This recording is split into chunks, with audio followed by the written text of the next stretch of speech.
A single drop of sweat rolled down Andrew Robertson's temple, not from the heat of the Anfield lights, but from the sudden, icy realization that his locker was being cleared. The silence in the dressing room wasn't just heavy, it was a deliberate, suffocating vacuum that signaled the end of an era no one saw coming. While the fans were still debating a missed tackle, the backroom decision had already been executed with the precision of a guillotine. Curtis Jones stood by the doorway, his eyes darting between the empty stall and the retreating shadow of a man who had given his soul to the badge. The shock wasn't just the dismissal itself, it was the ruthless, surgical speed of it. This wasn't a tactical substitution or a planned rotation, it was a cold-blooded erasure of a veteran presence that left the remaining squad members paralyzed. The heart of the defense had been ripped out while the body was still warm, and the echoes of that quiet exit were louder than any roar from the cop. The game had just changed forever, and the players knew the rules had been rewritten in blood and ink behind closed doors. Subscribe to all sports updates for the raw truth.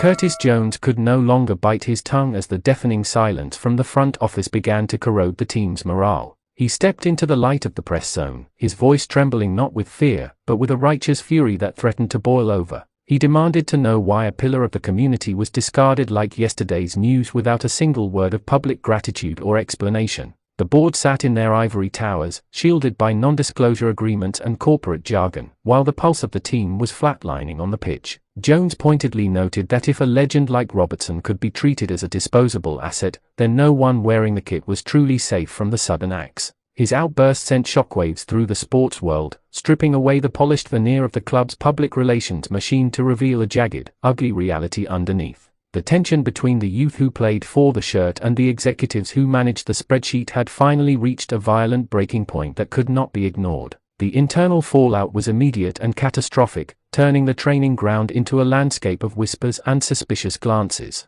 Players who once shared jokes and tactical insights now moved in isolated bubbles, wondering who among them was the next to be deemed redundant by the invisible hand of the owners. Jones's defiance had ignited a fire, but it also painted a target on his back, creating a rift that threatened to swallow the season whole. The coaching staff looked on helplessly as the chemistry that won trophies evaporated, replaced by a cold, professional distance that felt more like a funeral than a championship hunt. Every training drill felt hollow, every team meeting felt like a deposition, and the ghost of Robertson's leadership haunted every missed overlapping run. The silence he left behind was a physical weight, pressing down on the shoulders of those left to pick up the pieces of a shattered culture. This was the moment the locker room lost its innocence, realizing that loyalty was a currency that the club no longer recognized or valued. As the narrative unfolded, leaked documents began to surface, suggesting that the dismissal was part of a broader, more sinister restructuring plan designed to prioritize data points over human spirit. Robertson hadn't just been let go, he had been statistically liquidated to make room for a younger, cheaper alternative whose ceiling was high but whose heart was unproven.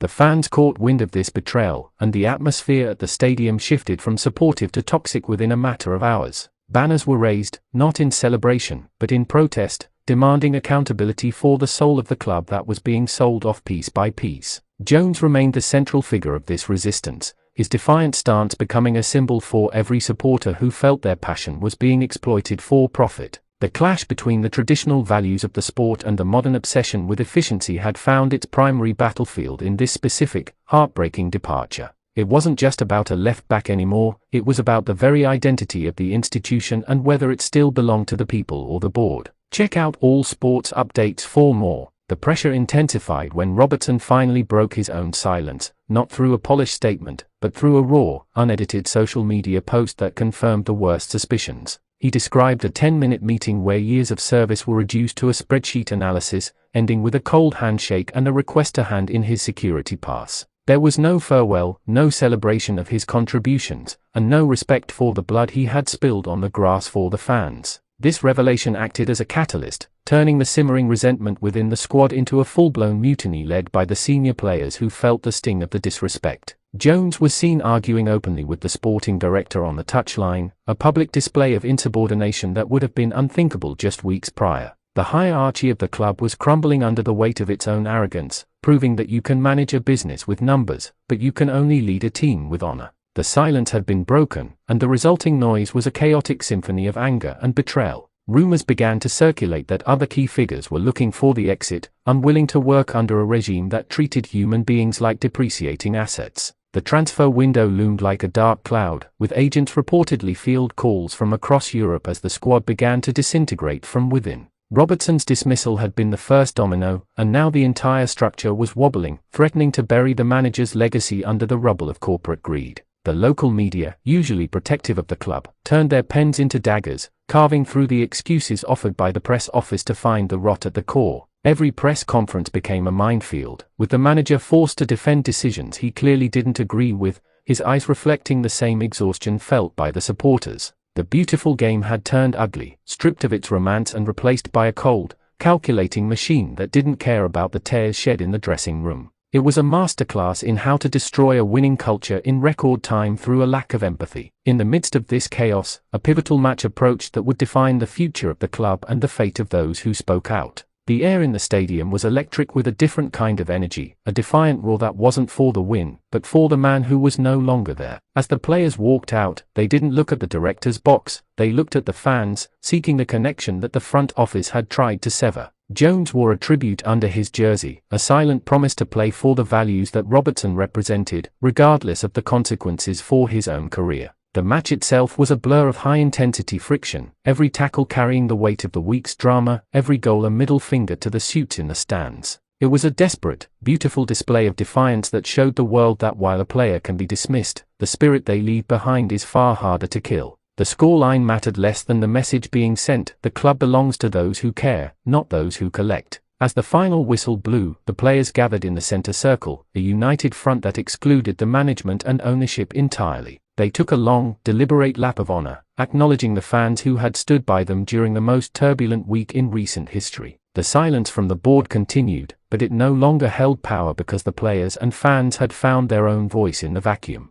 Robertson was gone, but his legacy had become the glue that held the fractured remains of the team together against a common enemy. The dismissal had backfired spectacularly, turning a quiet exit into a loud revolution that would haunt the decision-makers for years to come. It served as a grim reminder to every other club in the league that the human element of football cannot be ignored without catastrophic results. The data might have suggested it was time for a change, but the soul of the team knew better, and that soul was now screaming for justice. The aftermath of the Robertson saga left a permanent scar on the club's history, a cautionary tale of what happens when the heart is sacrificed for the bottom line. Curtis Jones emerged as a reluctant leader, a man who risked everything to speak a truth that others were too afraid to whisper. The silence that once dominated the narrative had been replaced by a conversation about ethics, loyalty, and the true meaning of being a part of a sporting family. As the dust settled, the board was forced to make concessions, but the trust that had been shattered could never truly be rebuilt to its former strength. Robertson moved on to a new chapter, his head held high, while those he left behind were changed forever by the cold reality of their profession. The story of the silent dismissal became a rallying cry for players everywhere to demand the respect they earn with every drop of sweat. The game goes on, but the echoes of that quiet locker room clearing will remain a haunting melody for anyone who thinks they can manage a team without a soul. Thanks for watching All Sports Updates. Would you like me to create a similar script focusing on another player's controversial exit?